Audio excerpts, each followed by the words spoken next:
a remarkable year, and we are all seeing it day in, day out. I hope everyone is in good health and everyone is safe. Uh, for us, yeah, I mean, it was a breakdown, but it has led to a breakthrough for us. And we have initiated or we have started the local section of ISA here in Singapore. And with extensive support from District 14, uh, we have managed to start the section. And this is our first webinar, a tech talk series um, from the Singapore section. So I will quickly. We have 15 minutes. We have started 5 minutes late. We'll try to cover up. Uh, so the first session is on introduction. So ISA is basically a not non-profit professional association. Personally, for me, it's more than a decade of association with this standards body. These are some stats for the non-members who are there in this particular forum now. It's quite widely spread, and it's a small community of automation professionals now expanding and spreading our wings into this digitalization and industry 4.0 transition. So we are also moving in this particular direction as well. So uh, what's interesting is the membership is purely based on the professional attributes. So we have a few of these divisions which are very active, and in the current time where we everyone is talking on the ITOT aspects, we have some really active divisions who are organizing a lot of events. There are a lot of publications which are coming out from these divisions. Talking of standards, ISA primarily was a standards body. So it started way back in 1945 as Instrument Society of America. So yeah, it was Instrument Society. So and today we are International Society of Automation. So this particular body also has evolved in the last 75 years, right from the instrumentation to the automation, and now venturing into the area of digitalization. So uh, it's a standards body. Uh, it has a global recognition. So one of these recognitions is what we have tried to extract it in this particular slide, as you can see. These are a few of the standards on which ISA is very active, and we can have a separate session on standards altogether. But this is just to give you a glimpse of the activities when it comes to standards that ISA is very active in. um, few of the standards which are under development, so primarily in the area of industrial automation, and especially I'm sure many of you must be aware of the ISA 95 standard, which is more on the ITOT integration model. So just to name few. So these are a few of the standards which we wanted to give you a glimpse of. ISA is very active in training and education. So, so small video.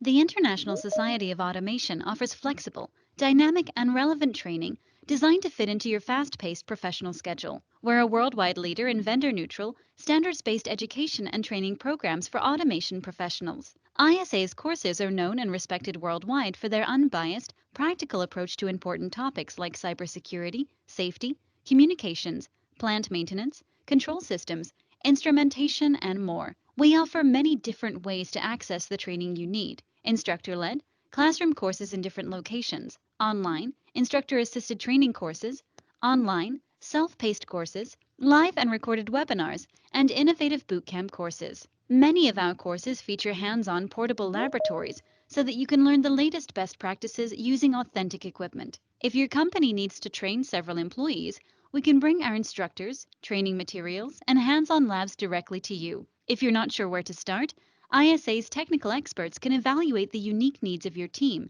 and deliver a turnkey recommendation to make your training experience more convenient and cost effective. However you choose to experience ISA training, you'll improve productivity and avoid unscheduled downtime by increasing the knowledge and skills of your employees. We teach the whys and hows of what you do, which helps your team reduce its dependence on outside vendors when problems arise in your plant. For more information about ISA's training programs, visit www.isa.org/training. Moving on, ISA is also into certification programs. So there are good number of certifications that we offer from ISA. The International Society of Automation certification and certificate programs improve ROI, promote safety, improve productivity, and provide third-party endorsement of knowledge and experience. ISA currently offers two certification programs: Certified Automation Professional, CAP, and Certified Control Systems Technician, CCST. CAP certified professionals are responsible for the systems, software, and equipment used in control systems, manufacturing information systems, systems integration, and operational consulting. CCST certified professionals calibrate, document, troubleshoot, and repair instrumentation for systems that measure and control level, temperature, pressure, flow, and other process variables. Both certification programs require applicants to meet certain eligibility criteria and pass a multiple choice exam. ISA offers review courses and study materials to help you prepare. Learn more at www.isa.org/certification. ISA also offers certificate programs, which require applicants to take a training course and pass an exam. The ISA 84 Safety Instrumented Systems Certificate Program includes three certificates based on the ISA 84 series of standards focused on functional safety in the process industries. The ISA IEC 62443 Cybersecurity Certificate Program includes five certificates based on ISA IEC 62443, the world's only consensus-based industrial cybersecurity standard. The standards and the resulting training and certificate programs cover the complete life cycle of cybersecurity protection. Developed by international cybersecurity experts from industry, government, and academia, the evolving standards bridge the gap between operations technology and information technology. For more information on ISA's Safety and Cybersecurity Certificate programs, visit www.isa.org/certificates.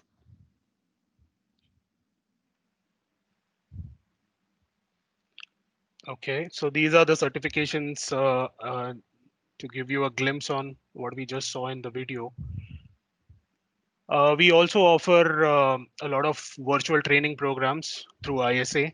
And as I mentioned to you in the second slide, on few of the divisions which are very active. So we have special programs on cybersecurity, IoT, smart manufacturing, process control, and digital transformation series. These are ongoing. You can, always feel free to check these websites. Uh, these are few of the events planned for 2021. Again, these are hosted on the website.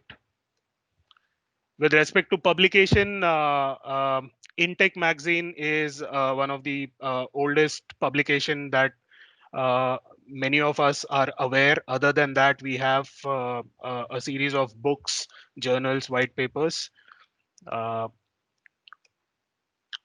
with respect to membership, you can Rajesh ji will be we have our district vice president Mr. Rajesh Rathi, who's there in the call, and he will be quickly updating you on the geographical distribution.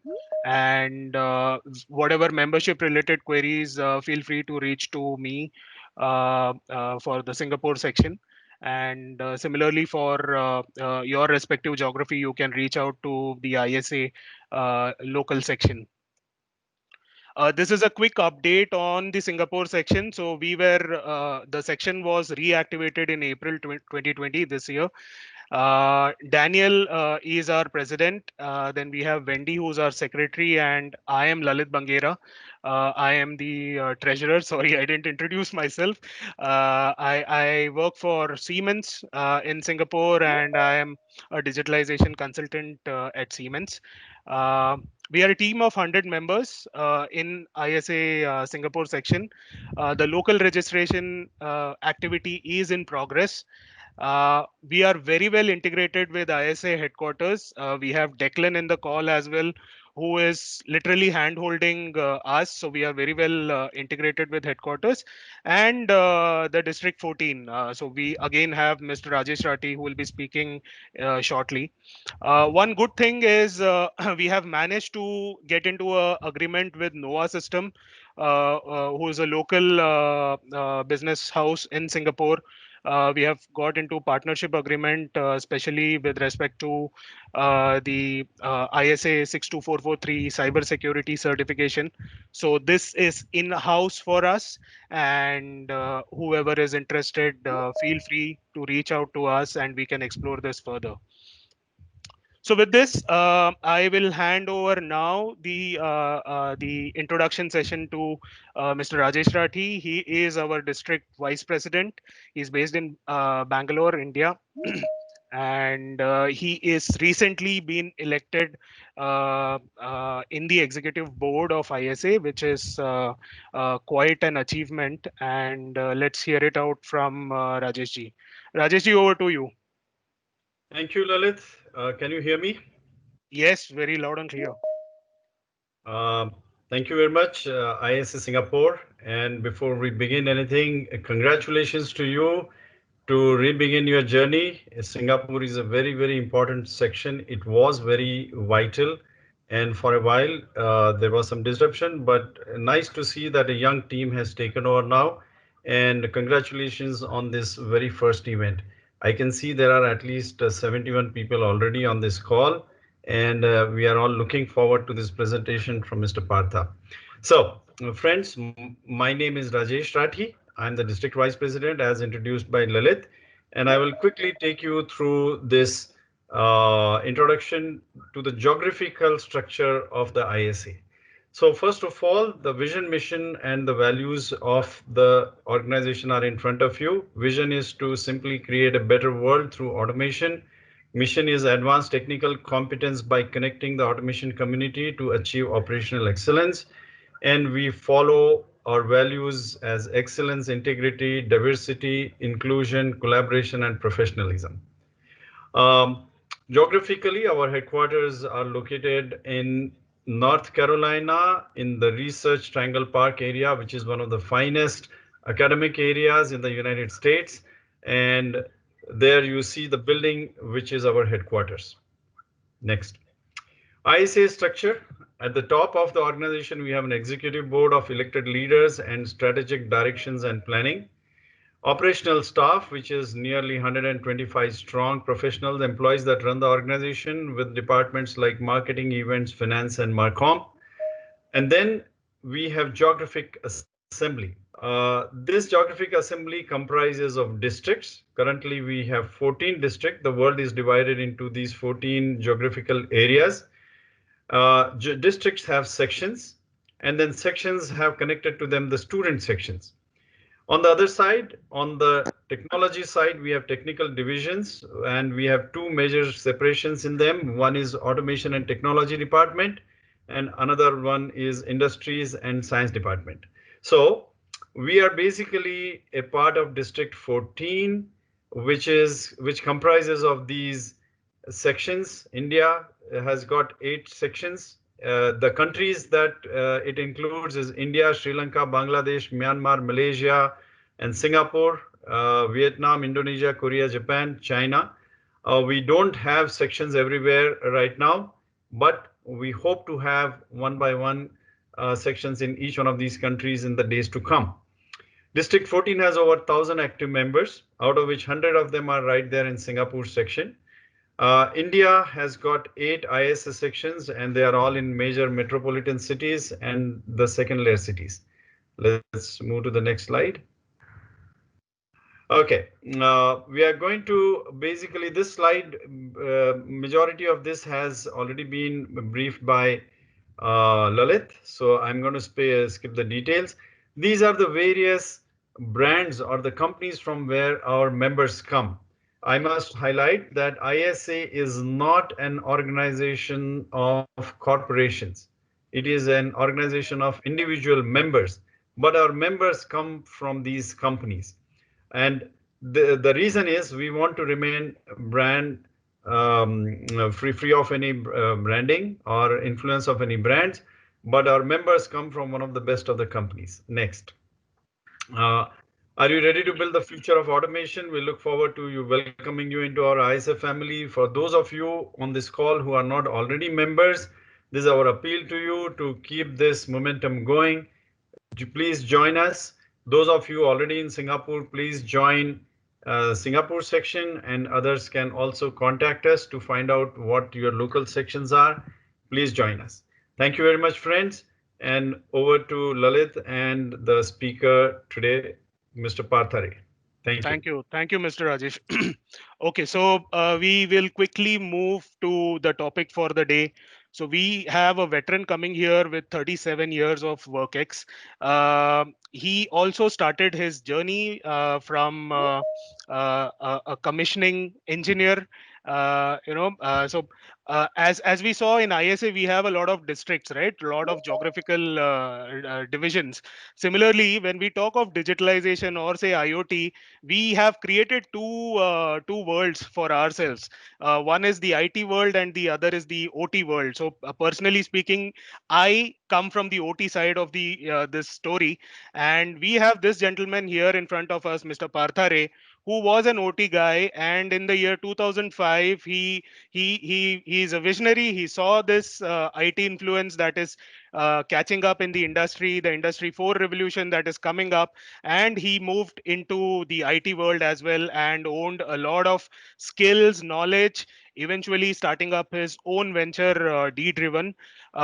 We very warmly welcome you, Parthaji. Over to you.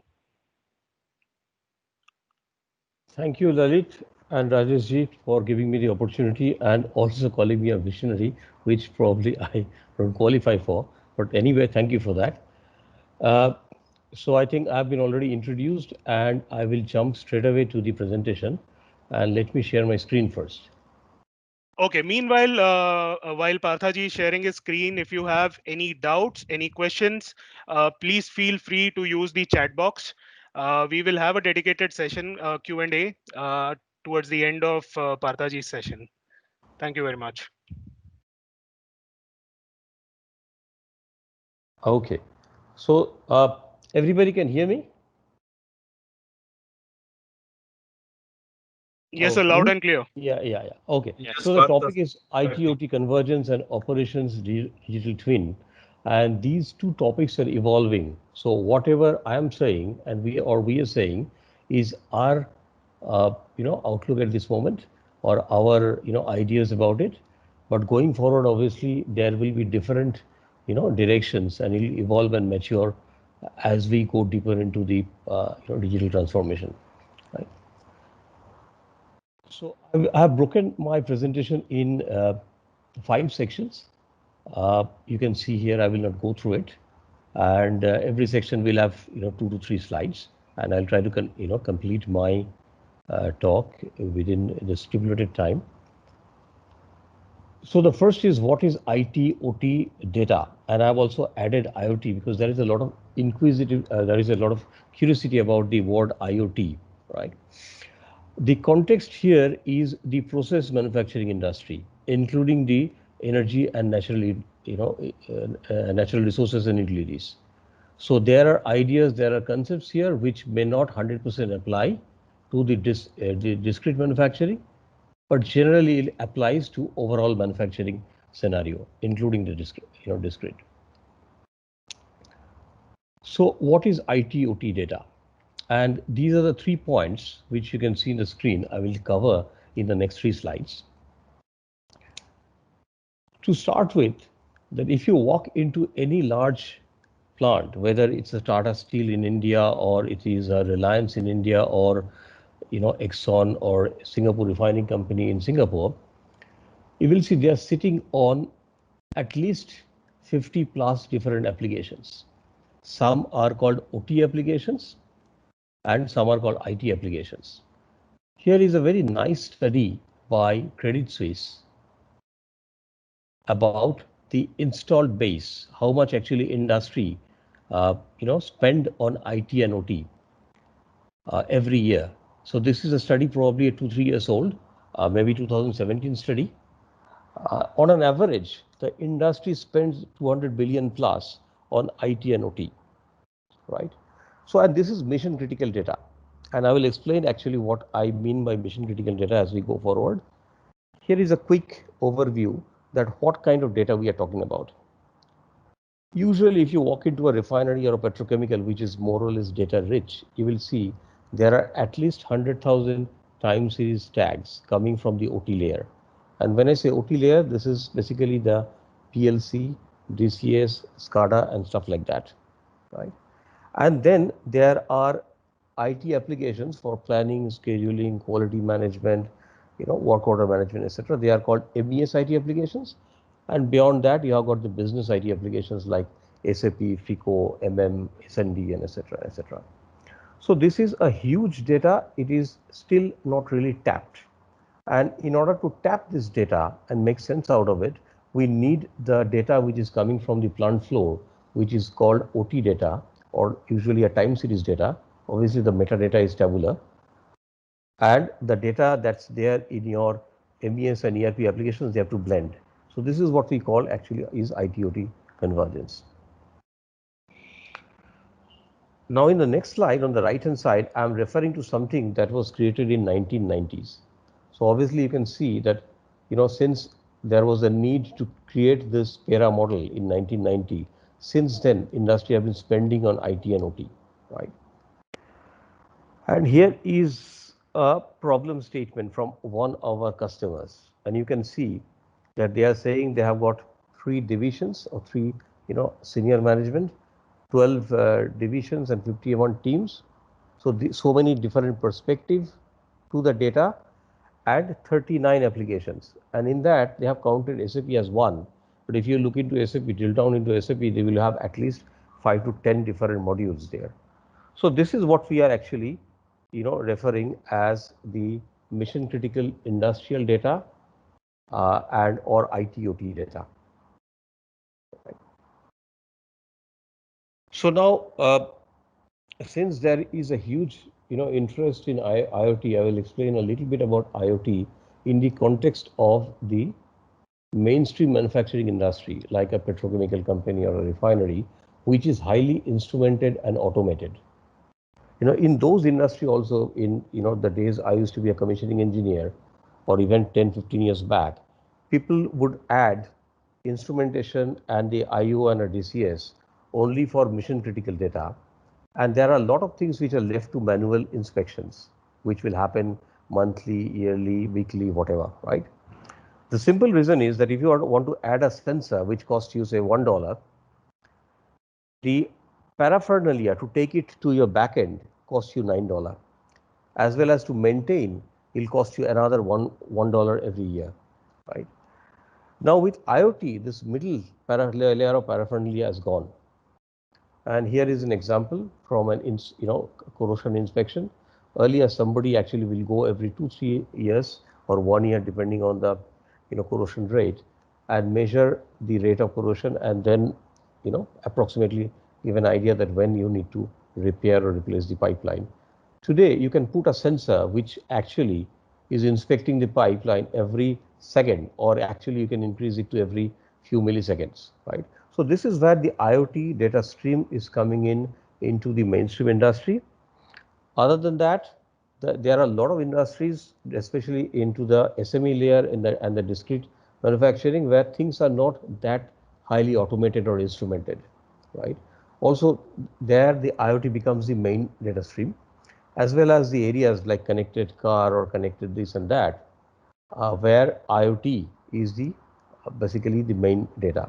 But the industry that we are talking about, there the IT OT data is still the 99% of the data. It's huge, And even with few thousand IoT sensors here and there, still there is still actually less than maybe 0.1% or so.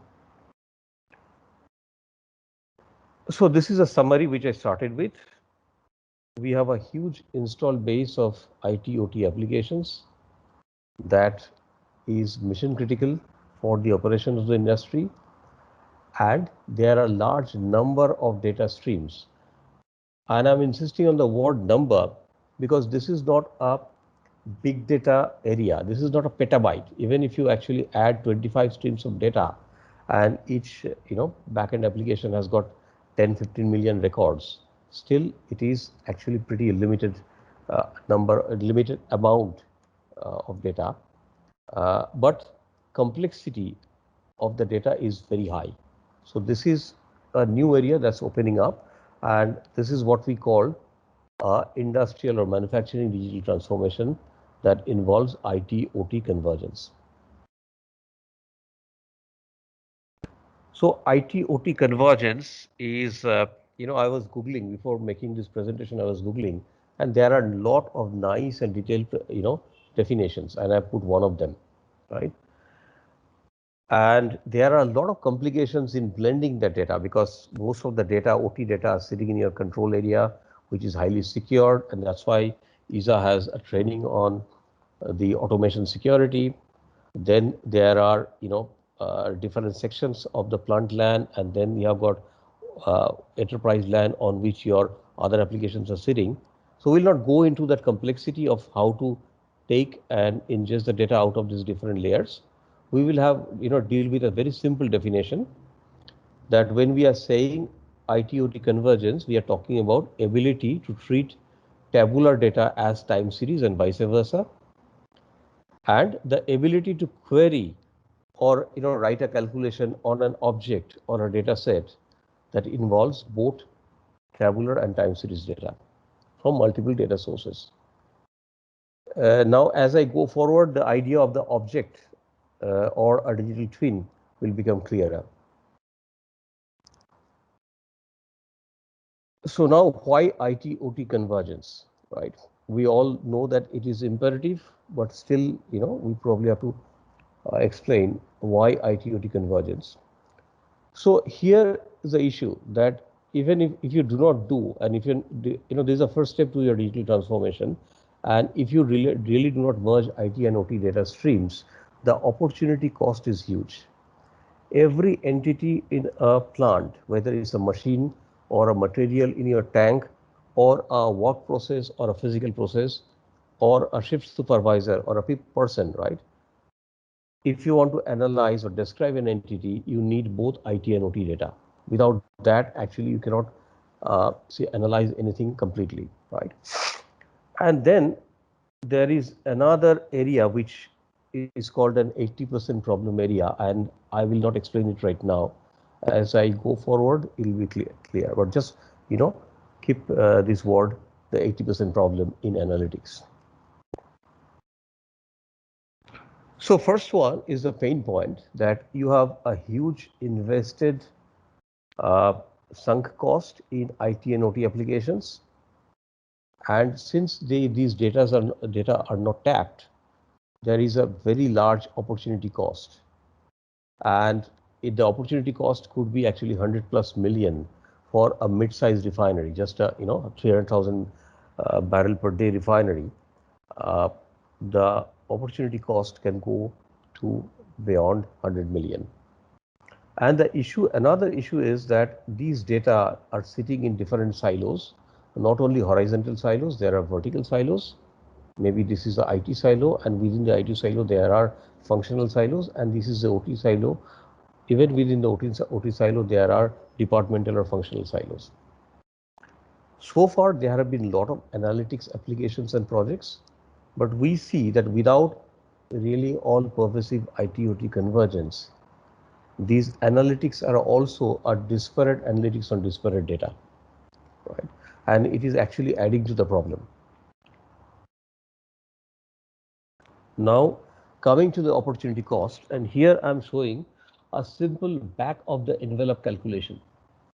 If you take a mid-sized plant, just like a 300,000 barrel refinery, which runs for 330 days a year, and your crude cost is $50 per barrel, and your fuel and loss, depending on the complexity of the refinery, we have seen it vary between 5 to 9%, but let's take it 6%, then your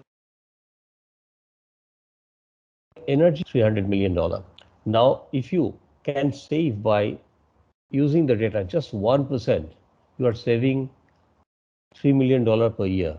So this is the opportunity cost, and this opportunity cost, I've used the example of energy, which is the main cost in industry, but these opportunity costs are there in maintenance, in supply chain, in every other aspect of your operations, right? So earlier I mentioned this data coming from multiple streams, maybe sometimes 25 streams or 50 streams. It's not a big data. It's not a terabyte. The secret actually is hidden in few terabytes of data, but the dollar intensity per byte is much, much higher than the dollar intensity that you see in a social media data, which is really a big data. So now the next point, which I was mentioning earlier, and Lalit, please give me a tinkle when I'm running out of time, 10 minutes earlier, right? Right, don't keep keep an eye on your watch. Yeah. So now take any entity. I have taken a pump, right? And maybe this is a feed pump for a crude distillation unit. Now this pump has data at least from 7 to 8 different data sources. The process data is coming from your OT layer through an historian, right? I don't, probably many of you know what is an historian. Then probably the vibration data is handled by some other application, maybe Meridian from GE. Your work order may be in IBM Maximo or SFVM, and so forth, so on and so forth, right?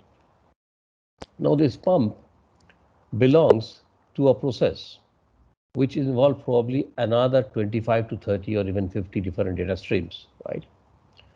And you have an alert on the pump, maybe a vibration alert, right?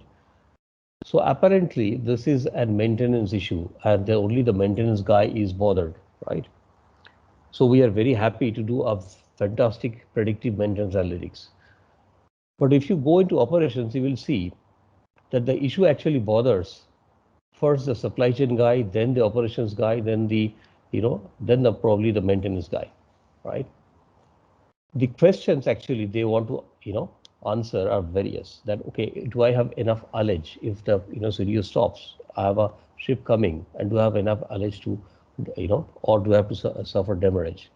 Or the process guy will drill down into something else, and the quality the supply chain guy will think that do I have enough stock of the RON 97, which I have a delivery coming tomorrow, right? So the issues are always cross-functional, involving multitude of data streams. So nothing is, you can say unipolar, that I analyze just the reliability data and my story actually ends there. It's just the beginning of the story. So that's why we need actually, in order to analyze the performance of a simple pump, we need at least 7 data streams. And in order to analyze the performance of operation, involving the different functions like planning, scheduling, quality, operations, and etc., you probably need a blend of 25 to 50 different data streams. That's why the IT-OT convergence across the horizontal barriers and the vertical barriers is very important. Now, coming back to the 80% problem, you will go, if you go to CB Insights and do a research on how much investment has gone into AI, you will see that they have a list of 3,000 AI startups, right? And then you just Google and find out a quotation from Arvind Krishna, who is the IBM CEO, who basically talks about, which is right now known as a 80-20 dilemma of a data scientist. That when you are trying to analyze something and you are very, very proud about the fantastic deep learning model you have done, your actual effort spent on the deep learning model is only 20%.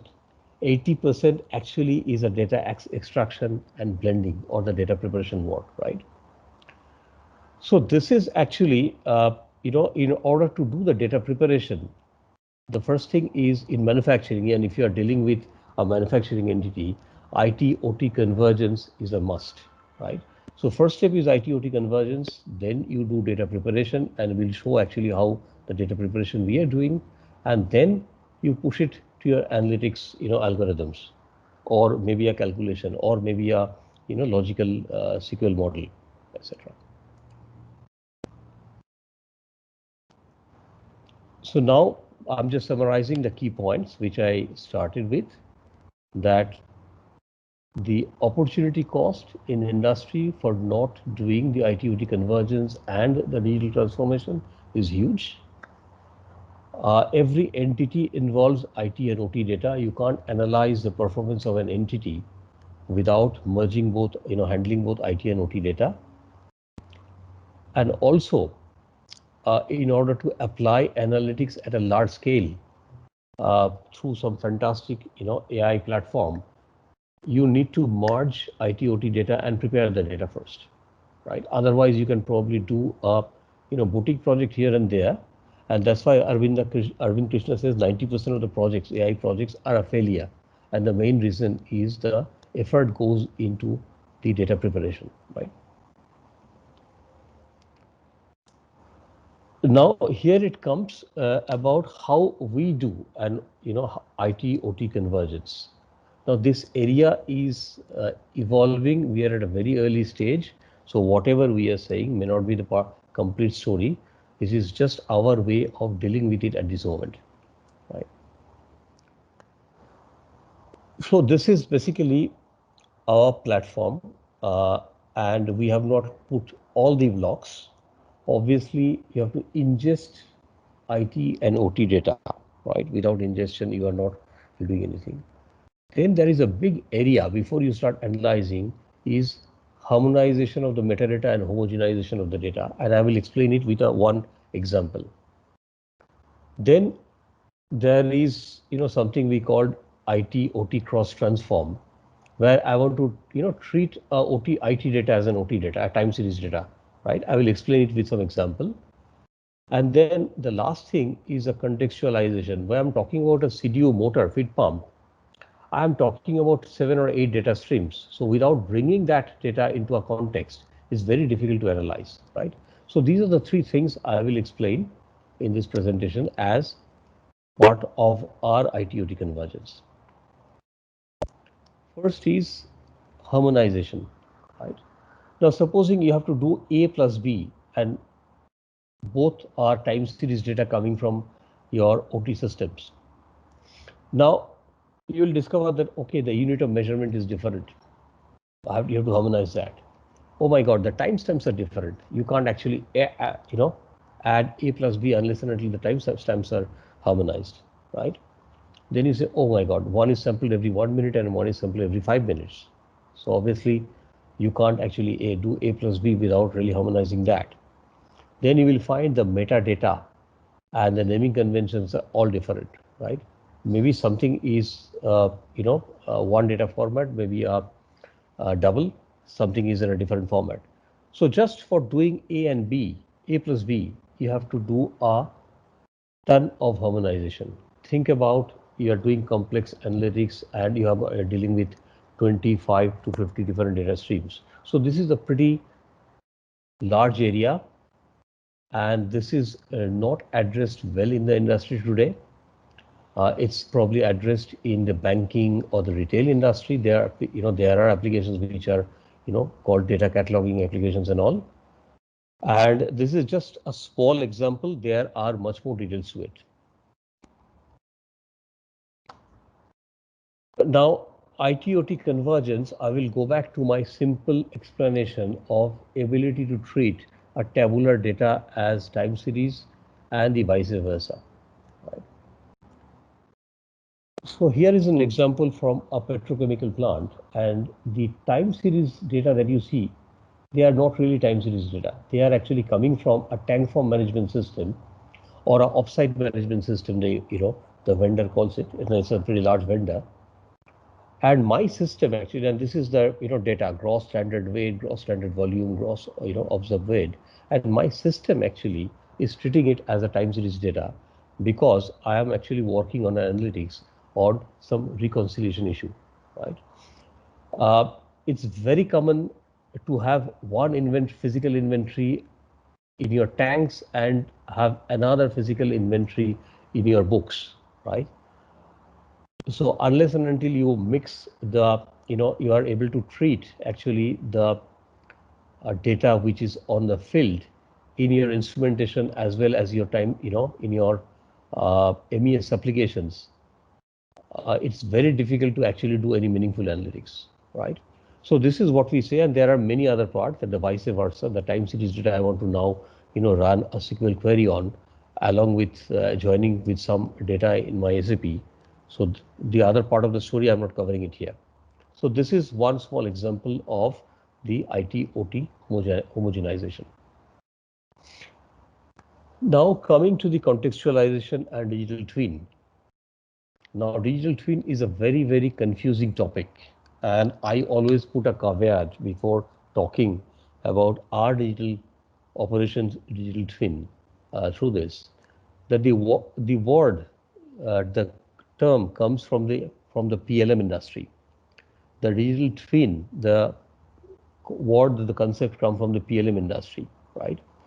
And these tools in a process manufacturing context are used in your EPC phase when you're engineering or doing a construction.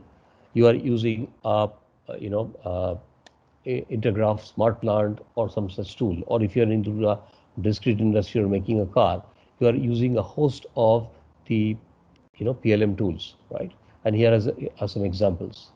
And the word is coined from here. Now, when your plant, actually refinery, becomes operational, then you are dealing with a completely different set of data and different problem. It doesn't really make sense to analyze your supply chain issue using rendering data on such a PLM tool. You may do that. Sometimes people do that for physical assets, but we are talking about something completely different, and we call it operations digital twin. And this is actually what we are talking today, not the digital twin on the left hand side.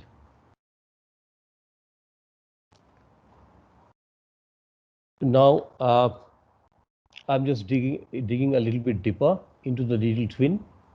And a lot of people may see this picture and say that, oh, this is an asset hierarchy. Yes, this is an asset hierarchy when your paradigm is asset.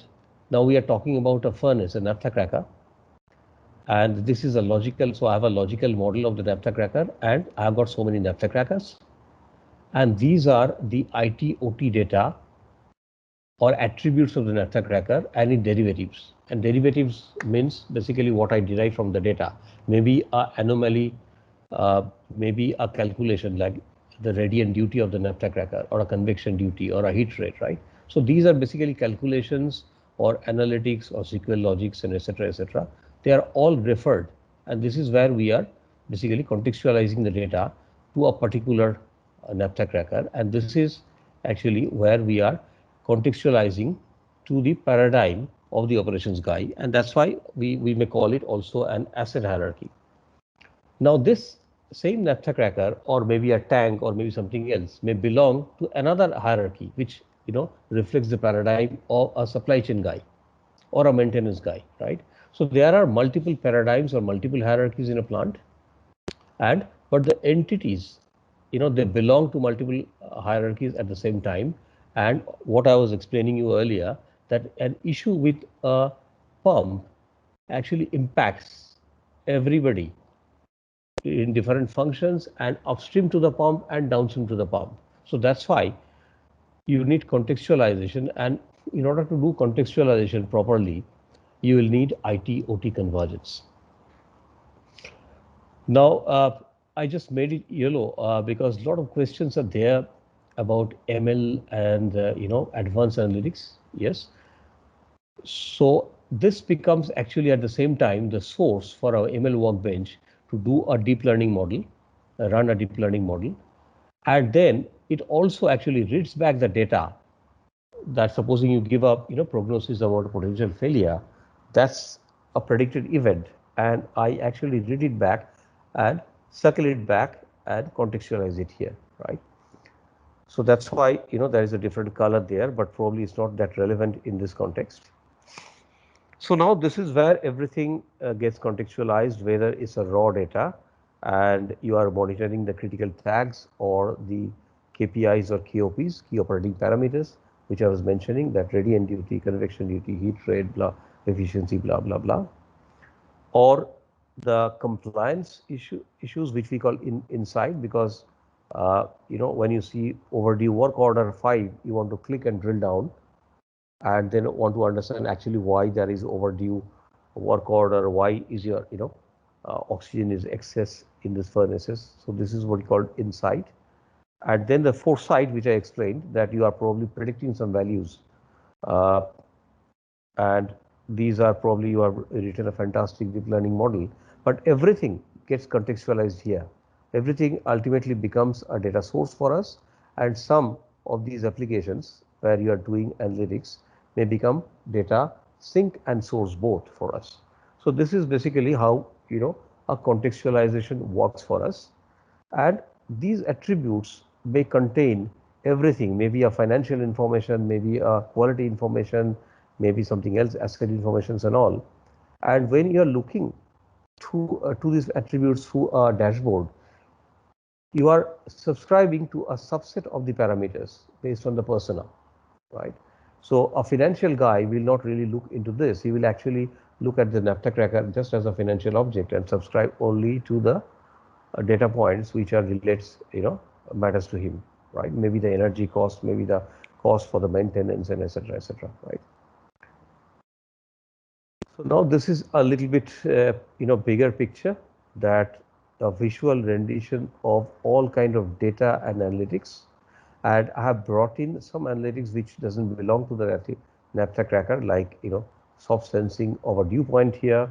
It actually is done for a refiner, but, or, you know, uh, a prediction of a coil out temperature or a recommendation of a coil out temperature and all that, just to make a context that whether whatever is the data, whether it's a calculation or a raw OT data or a data from your work order management system or emergency trip and all, they all actually get first contextualized in our digital twin, and then you subscribe it based on your persona. And by the way, this is a screen from a real project, and the visualization tool that we use there is a very powerful tool coming from a lens company called XHQ. So backend is our platform where we are creating the context and the data, serving the data. Front end is a very powerful ITOT converged or only ITOT converged visualization tool of Siemens, where you can actually handle streaming data, where you can handle process graphics as SVGs. I can animate this process graphics based on the data, right? So anyway, uh, so now I will show some quick demo, but since actually this is from some customers' projects, I would request Lalit to switch off the recording if possible. Okay, sure. Do this. Praveen, if you can stop the recording. Yeah. So this is a major challenge everywhere because obviously, there are too many data sources, right? So what we are doing is basically making the connector layer completely drag and drop, right? I can actually show once again, uh, uh, just sharing my screen once again, and show you a connection process. Let me just go to the, oh, sorry, I deleted that. Just give me a moment here. Just give me a moment. Uh, Sorry, this is final copy, so it's obviously it's here. Let me just open this up. Yeah. So I'm extracting data here. You can see this is from offsite. I will go to SAP rather. So we are making all the connectors and the ingestion process drag and drop, because this is actually something you have to do, and it is very complex, right? So here you can see that we are connecting to SAP just over a no-code workbench, and even if you are, and another problem we face while connecting to SAP, that your BAPI guys wouldn't write a custom BAPI for us, right? And this is a challenge we face. So here we are connecting through tables and views, and you can actually search for a table. Like I put EQ and search, and it shows me all the tables that starts with EQ, and then I can explore the data and decide actually what data collection I want to ingest and schedule, right? So this is what we are doing systematically for all kind of data sources that you see in an industry, historians, SAP, and the middle layer, MES, right? Uh, Now, does it answer your question, or you have got something more? No, MES is okay because lot of systems nowadays or lot of solution provider on MES front, they're also giving this, ML tool and AI tool. That's SAP also is a tool which is available, but we have level 2 systems from different solution providers, from Rockwell to Emerson to Siemens and all. Today, it is used only to control the system or process. It is only used for that. It has not taken up to a level where we can pull a data and make a data warehouse or we can lake and then pull a data in a meaningful way. So that's a challenge. Though we have historian, but the challenge is to pull a data to connect. First is challenge to connect a data, connect a systems, pull a data, and then make it to a meaningful way. So there are three challenges which I have Yeah. to start with: how to connect and pull a data. So obviously, historian also similarly we can connect, and obviously we'll have to go through your firewall and all. And here you can see in the examples that I've shown, though it's petrochemical, there we are connecting to historians. In one plant, this could be IP21; in another plant, it could be maybe a Honeywell PSG or SI pipe. So historian, once you connect, then you have to basically see the metadata, harmonize the metadata. So all those workbenches and all uh, we are developing, and some of them are already developed and which we are using in this large scale applications. So obviously you have to connect to and then discover the metadata, harmonize it, and then say that okay, these are the data streams I need to bring in onto my Correct. analytics layer. Yeah. Correct. We also started a journey. I think we are on the same path now. So we'll be talking to you and Lalit in the future then for that. Sure. Sure. Thank you, Lalit. Bhartaji, here the challenge what Sanjay ji just mentioned was even if you talk of historian, the actual setup has multiple historian. So Correct. when he talks of say 5 systems, each system has its own historian. So the journey for the end user starts with integration of historian to a common historian. That's where it starts, and Right. then whatever you mentioned. See, it Correct. actually it's not difficult, Partha, but I'm MD Agarwal. Can I give a reaction to this question? Is a very sure, interesting question. sure. Agarwal sir, sure. So MD Agarwal, and we know each other for a very long time, and he was the CIO of BPCL and knows this area very well. He is an expert in this area. Mr. Agarwal ji, Agarwal sir, please go ahead. It's a very, this is a very generic question, and let me tell you, I have worked with Partha team when we implemented this Siemens XHQ, and much beyond that, and knowledge of Partha and his colleagues who used to come to me is very exciting to me. But what I have learned, I have done a lot of research on this. No connector will help you here. The very important thing which I have learned, is that business process modeling and BPM.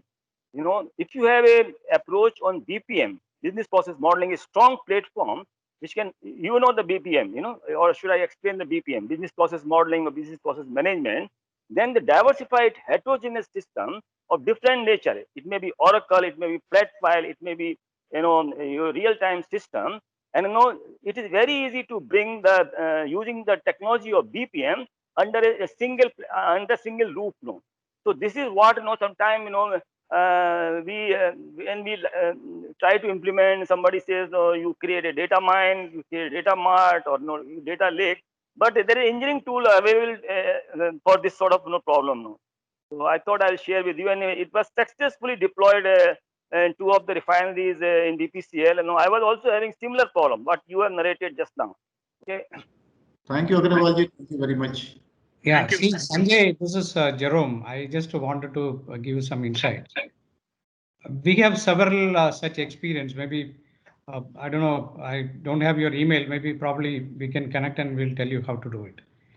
So connecting from various PLCs and DCS based systems into through a Pi server, and we have done several data lake projects in the API plants, which we can share it offline. Yeah. Yeah, Jerome, I was in Dr. Reddy's. I was the first person implementing MES in formulation. So formulation part is known. I'm talking about APIs, APIs. I'm not talking for. yes, I'm coming to API is also correct. So API also we started a journey because lot of solutions we have, different solutions, and lot of expertise needed. I understand, but I'll talk to you separately on this definitely. Yeah, So yeah. we have done it. That's why I'm saying you can connect me offline. Sure, sure. So, so I will actually just add a point here that your multiple historians and multiple OT systems will always be there, right? And your metadata you cannot always harmonize at the source, right? So the harmonization of the metadata at an abstracted level, so that something changes in the backend, still your analytics on top on the or downstream doesn't get affected. This is one issue actually which should be known. Definitely you can put something called enterprise historian on top of an historians, or take a data lake approach. So there are different approaches for dumping the data, but syncing the metadata all the time. That means if you add a tag or if you change a unit of measurement from degree centigrade to Fahrenheit, that and then harmonizing it to a common metadata or taxonomy, that's an important thing actually missed out in the industry, right? But we can discuss about it offline. No, you're right. Really, what you've spoken about the time stamping and sampling rate metadata is something very, very important topic. Yes, yes, and this is actually as you jump into the pool, then you get start discovering it one by one. That's why I Yeah. said doing A plus B actually. Yeah, go ahead, please. Go ahead. Yeah. Yes, next question, please. Yeah, my name is Arif. I'm from Connecting from Pakistan. Thank you very much. It was a very nice presentation and very thought provoking, similar to what the journey usually people have in terms of digitization. A few questions, you have given examples of petrochemical and refineries, but my question would be, how is the acceptability in terms of applying this IoT technology in the industry? What kind of compliance standards? And then, the people have, we have seen that they have historians and now they have, IoT data, the IoT data going to the data lake in the cloud where AWS and Microsoft Azure platform, whereas historian is residing locally. So in terms of, making a dashboard or analytics from multiple data sources, that becomes a challenge. So please share some light and a roadmap of how it should be applied. Okay. So now what goes to your on-premise historian? So anything that is mission critical and used in control, right? That data actually is on-premise, because you can't afford the risk and the latency of circling it back from our external data center. One of our customer had done it and things went completely haywire, right? So that mission critical data which you're using for control definitely is on premise and all. A copy of it for long term analytics purpose, you can put it into the cloud, right? Or you can actually use a hybrid cloud infrastructure where so we can go into the details later on. Now whenever you are in IoT and in the manufacturing industry, as I mentioned, that these are basically where you're replacing things which are not really, into the minute by minute control loops, right? They are, areas which you inspected, maybe a corrosion, maybe a, steam trap, maybe something else, right? So those actually are not very volatile data, or even if, you get the alert or you get the information a few minutes later, doesn't really matter. So those can actually go to your historian or a data lake, whatever you call it, actually ultimately it's a time series data storage. And there are two kind of storage. One is NoSQL storage, which OSI is using, and then there are other storages where SQL storages, like historians of IP21 or even a timescale, right? So ultimately, you put it somewhere in the cloud or on premise. It's a time series storage, after all.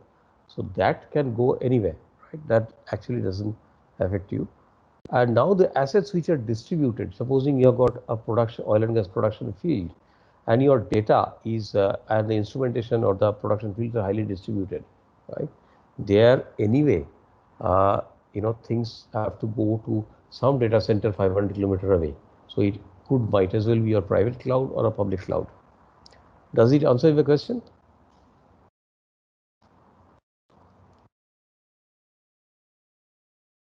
Yes, thank you. I appreciate. And generally, people are industry are not, they're skeptical of using IoT in process. They want data, but they're scared of IoT sending. So what kind of standards are you recommending? Because in order to collect data from it, because Microsoft uses the 365s on cloud and the local data is on Historian, then how to connect and make a dashboard in terms of make sure that we comply to all standards. So this is actually a question I did not really understand. Are you talking about the communication standards inside the plant, whether you are using Wi-Fi or you are using 4G LTE, or what kind of things you are talking, or are Yeah, you talking about the security? security and ISA standards that you recommend. People ask what kind of IEC standards, in terms of automation, instrumentation. But IT, OT standards, what are these standards recommended by ISA? Maybe Lalit is a better person to answer that, right, Lalit? Arif ji, what industry are you coming from? If you can, which We industry are are? system integration industry, sir. No, Arif, No, from the manufacturing, yeah. because Manufacturing, yeah. okay, no, my point here is, see, we have a blend of people coming from oil and gas, chemical, pharma. So these standards will vary. If you are talking very specific about ITOT, then from ISA, we have ISA 95 as one of the standards, yeah, which is very relevant to this ITOT integration. ISA 95. Okay. Okay, So thank you. I will mention one more thing, that supposing you are in an industry like an oil and gas and all, there is something called explosion class, right?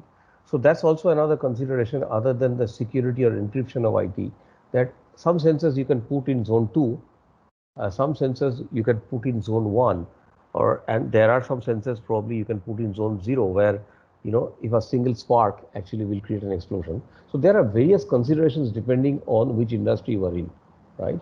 So not only the data encryption and security, also the type of sensors you can use, and which area of the plant you can use. It all depends on the type of industry you are in. Okay. Any other question? We have Desmond Lee. Desmond, if you can speak up your question.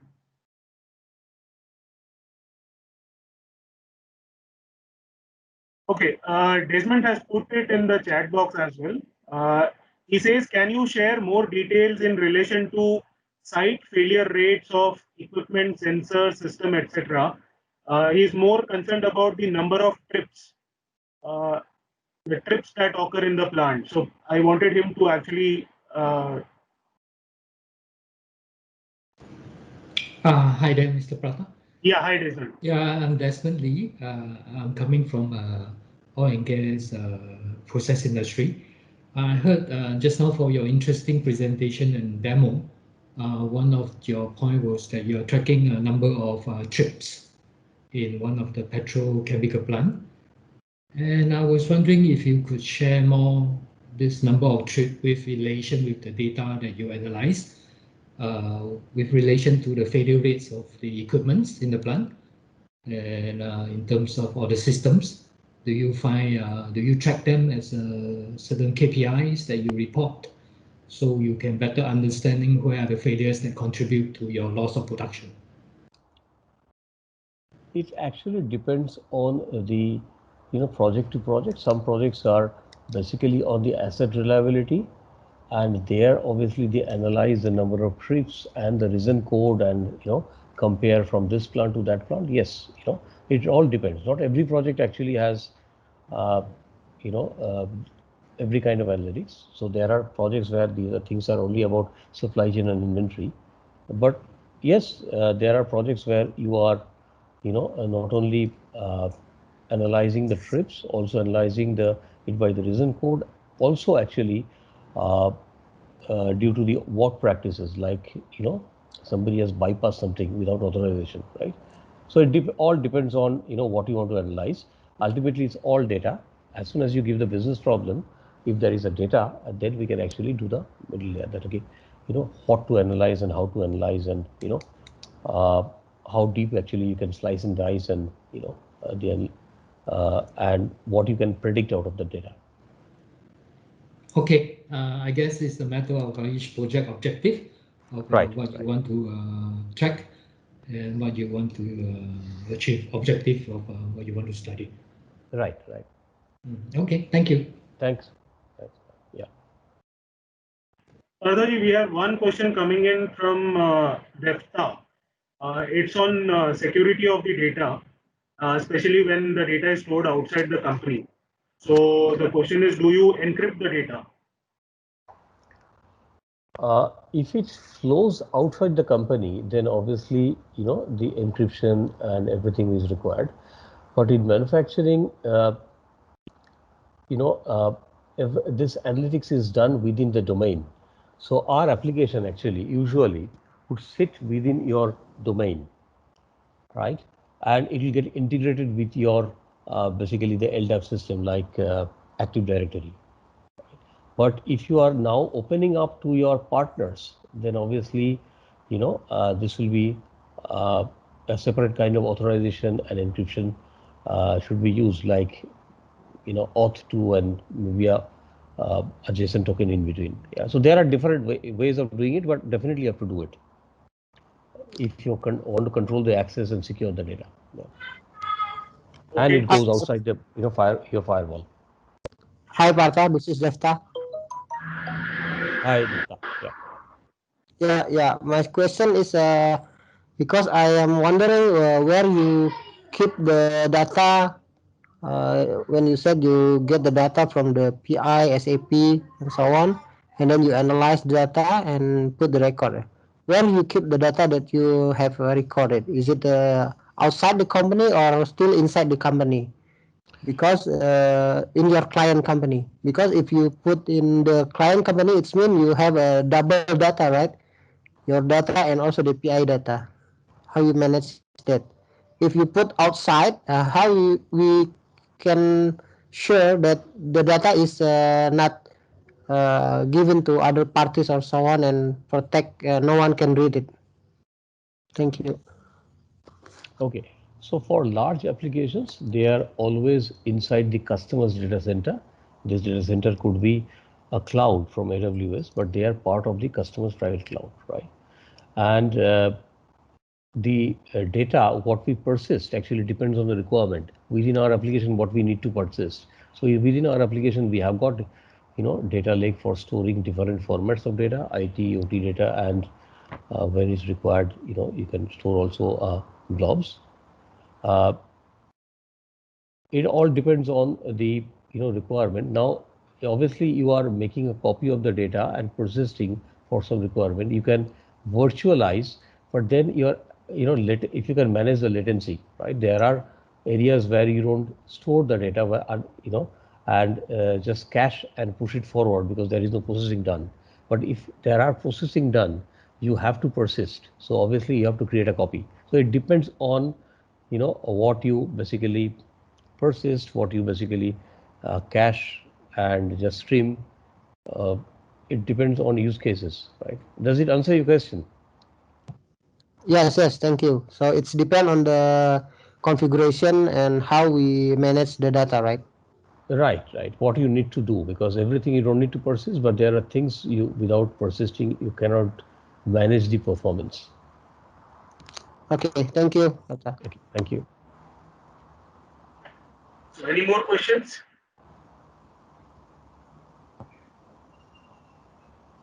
So if there are no further questions, then I thank you very much. Thank you, Parthaji, for this excellent insight and helping us, agreeing to present. It was pleasure listening to you, and thank you for the patient audience. Thanks for your support. Feel free to write back to us in case of any, any inputs needed. And do get connected with the ISA local sections that you have in your region, Yeah, definitely. I'll so do that. that we add on this knowledge sharing that we have done this evening. Thank you once again. Okay. So Lalit, it was my pleasure for giving me the opportunity to speak to all of you, and definitely, I look forward to interacting with Isa much more, or we Sure, rather, as D-Driven look sure. forward. All right, thank you. Thank you. Have a nice evening. Bye bye. Thank you. Bye bye. Bye. Yeah, thank you very much, both of you, Lilith and Partha Reddy. Thank you, sir. Thank you. Bye. Thank you. Bye bye.